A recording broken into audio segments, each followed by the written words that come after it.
You know, Billy Crystal and I have a lot in common.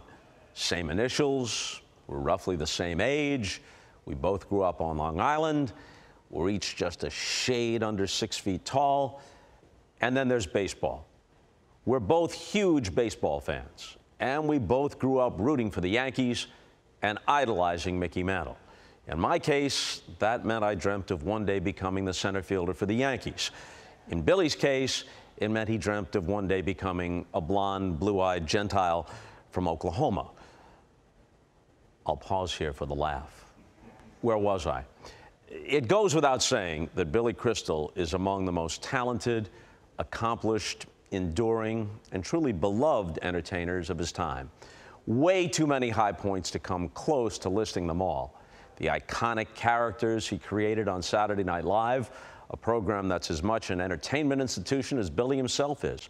Films like When Harry Met Sally with Meg Ryan, Analyze This and Then That with De Niro. Shane couldn't win Jack Palance an Oscar, but Billy did with City Slickers. And speaking of the Oscars, for a whole generation of us, Billy was the host of the Academy Awards, the host of the Academy Awards, the guy who had just the right touch and tone every time.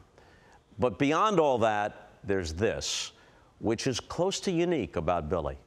I can't think of any other great entertainer where so much of his best work is the work that meant the most to him personally and showed us so much of who he is. Here's a guy who's managed to put a check mark next to almost everybody and everything that truly mattered to him when he was growing up. He had all those moments with Cosell, with Ali, and especially with Mickey Mantle. Moments he could only have dreamt about as a kid. And no one could have told the story of Mickey and Roger Maris the way Billy did in his movie 61. Talk about a labor of love.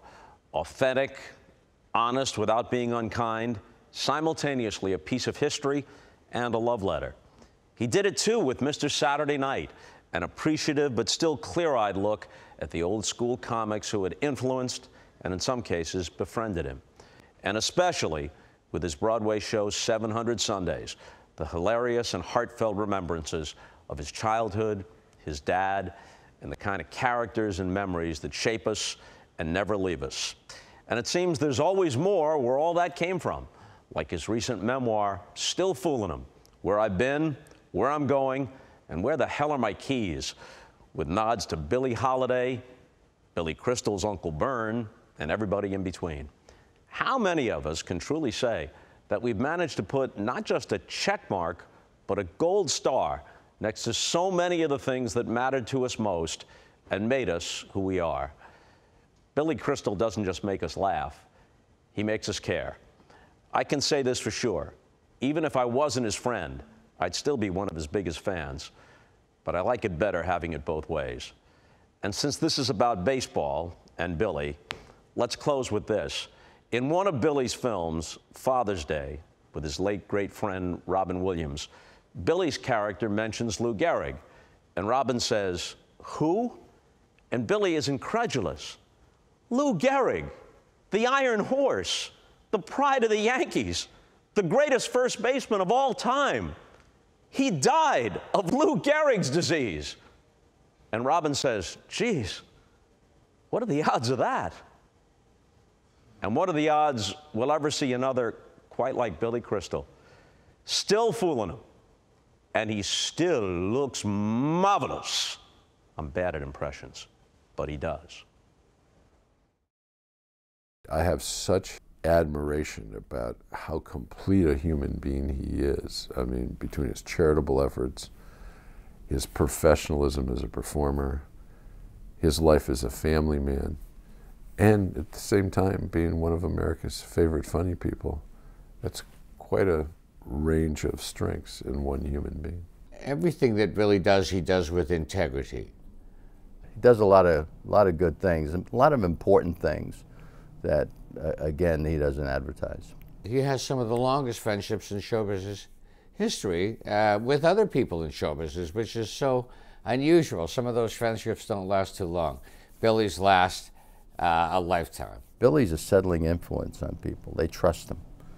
And you know, to me, that's That's so important. Oh, he could play baseball. There are no two ways about it. Billy could play baseball. He got in uniform and, you know, took ground balls at shortstop, and you could see just by his moves that he had played the game. He was like one of the guys. Players loved having him around. When you look at the Crystals, Billy, Janice, the two daughters, that's as rooted an American family as you'll ever see in your entire life. I mean, if you go and see 700 Sundays, you can see where it came from, a sense of really deep, abiding family. Billy, you're a heck of a guy. I'm honored and blessed to be working with you, and I think my lucky stars every day that I get to call myself your co-star. Billy, they always want me to say stuff about you. How can I tell them what you mean to me? How can I tell them what a big part of my life you've been? You're an amazing man, and now everybody's actually starting to say it, so congratulations, baby. Mwah! Hey, Billy. I'm sorry I can't be there to celebrate your getting the Award of Excellence this year at BMCC because I'm away. Otherwise, I would, of course, be there with you. But have a great time. I did. I had a great time. And you'll see. So lots of love and congratulations. Love you.